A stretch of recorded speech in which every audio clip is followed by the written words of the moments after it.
আসসালামাইকুম। সবাই কেমন আছেন? আশা করি যে যেখানে আছেন সুস্থ আছেন, ভালো আছেন। আলহামদুলিল্লাহ আমিও ভালো আছি।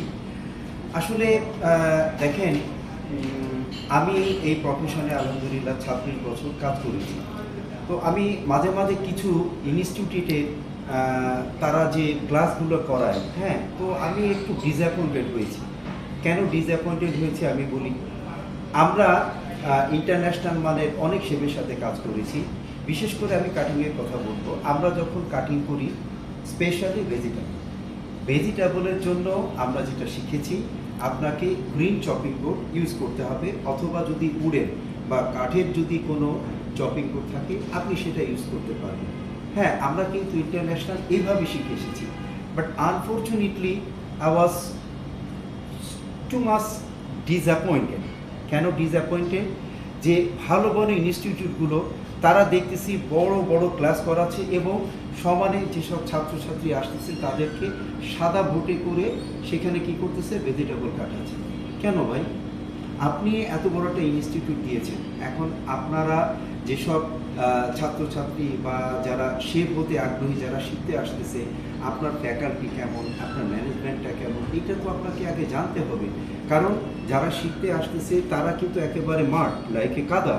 তো আপনি যদি প্রথমেই তাদের যদি ভুল ইনফরমেশন বা ভুল মিসগাইড করেন, হ্যাঁ, তাহলে ওরা বড় বড় প্রতিষ্ঠানে যখন যাবে তখন তারা কি শিখবে? তখন কিন্তু আলটিমেটলি আপনার প্রতিষ্ঠানের বদনাম হবে। এই তুমি কোন প্রতিষ্ঠানে কাজ শিখেছো? আমি অমুক প্রতিষ্ঠানে কাজ শিখেছি। কিন্তু না ভাই, কেন? আপনারা শুধু ২টা টাকা ইনকাম করার জন্য, হ্যাঁ, যারা ছেলে মেয়ে আসতেছে তাদেরকে আপনি বিসমিল্লাহ বলদ হিসেবে যেটা ভুল সেটা শেখাচ্ছেন। না, এটা কিন্তু আপনারা আসলে আপনাদের করা উচিত না। আমি অনেক ইনস্টিটিউটে দেখেছি অনলাইনে। তো আমি চাইবো প্লিজ আপনারা এটা করেন না। হ্যাঁ, হ্যাঁ, আপনার যদি মনে করেন অফলাইনে সেটা আলাদা কথা। কিন্তু আপনি যখন অনলাইনে যাচ্ছেন, আর এটা কিন্তু সারা বিশ্বের মানুষ দেখতেছে। আর এখন আমরা কিন্তু উই ক্যান হাইড নাথিং। আমরা কিন্তু কোনো কিছু এখন লুকাতে পারবো না। কেন লুকাতে পারবো না? কারণ এখন হচ্ছে গুগলের যুগ। গুগলে ক্লিক করলে কিন্তু সব জানা যায়। তো আমি যারা বড় বড় ইনস্টিটিউটার আছেন এবং যারা ফ্যাকাল্টি তাদেরকে বলবো, হ্যাঁ, অবশ্যই যেন বেসিক যে আইডিয়াগুলো, হ্যাঁ, বেসিক যে জিনিসগুলো কিচেনে লাগে সেই জিনিসগুলো বা ইকুইপমেন্টগুলো যেন ভালোভাবে যেসব আপকামিং শেফরা আসতেছে তাদেরকে ইন্ট্রোডিউস করা।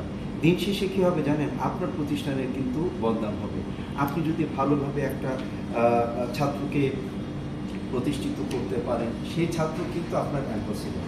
সে দেশ হোক আর বিদেশে হোক, সে কিন্তু আপনার অ্যাম্বাসেডর হয়ে সব জায়গায় কিন্তু আপনার সুনাম বলেন আর দুর্নাম বলেন, সে কিন্তু এটা করবে। তো আমি আসলে আমি বড় মাপের কেউ না, বাট আমি ২৬ বছর যেটা শিখে এসেছি আমি সেটাই আমি আপনাদের সাথে শেয়ার করলাম। তো আশা করি আমার এই টিপসগুলো আপনাদের কাজে লাগবে। So thank you very much. I will be back with new topics. Till then, আল্লাহ হাফিজ।